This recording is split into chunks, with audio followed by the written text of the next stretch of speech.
Hey guys, it's me, it's Maxime. So, up next, we have a wonderful spoken word poem. It's about South Asian identity and our culture, which is the whole theme of our performance today. So, without further ado, we'd like to introduce our wonderful freshman, Aditi.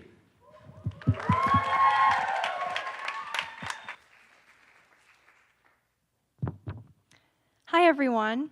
I'll be performing a brief spoken word piece that I also performed at an event coordinated by Inside Out Theater and Undaki Tribe. It's called Tongue Tied. And if any of this resonates with you or you want to get involved, Inside Out meets on Mondays at 5 at the CSD, or you can find me after the show. So I hope you enjoy.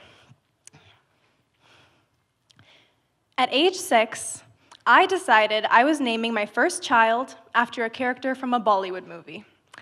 That's how Indian I am.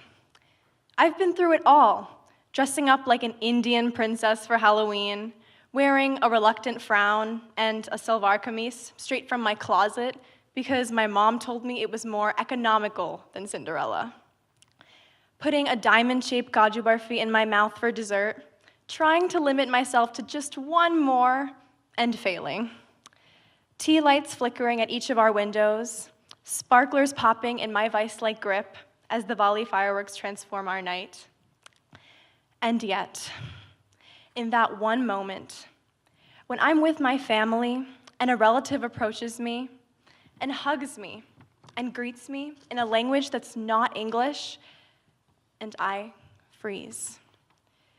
In that one moment, I don't feel Indian at all.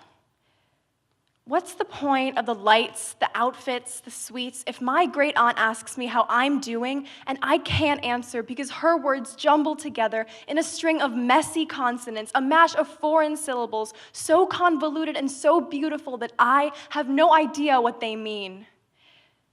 My dad stepped into this country with worn-through kid-sized sandals. He was 8 years old and the only brown skin in his neighborhood. What the other kids said to him made him sink into his souls. Speaking Tamil would only have meant more taunts, so why bother? Flash forward to my mom, meeting my dad, marrying my dad, and coming to America from India and speaking English, because it's what you do when you're in a new place and you hear what your husband has to say. You hear what your husband had to do to stay afloat.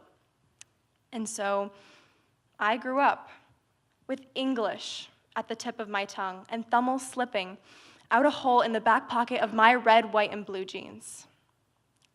Now, it feels like it's too late. Too late to reach back into my past, weave my language back into my being. Too late to collect the tattered threads of my heritage, sew them back into a face smiling back at me, hardened by hurt, but whole. Too late to plant a seed that froze over and cracked open in cold Michigan snow so long ago. This country stole my language off of my tongue. Maybe someday I will try to snatch it back. But until then, I have to believe that in my core, where my blood runs orange, green, and white just as much as it does red, white, and blue, that when my grandmother calls me from India, it doesn't matter whether she says, I love you, or Naan unne kaadal kiren, because I feel my heart swelling just the same. My voice doesn't speak multiple languages, but I can still use it to speak volumes. I'm just as Indian as any of my friends or family, whether I feel it in my head, on my tongue, or in my heart. Thank you.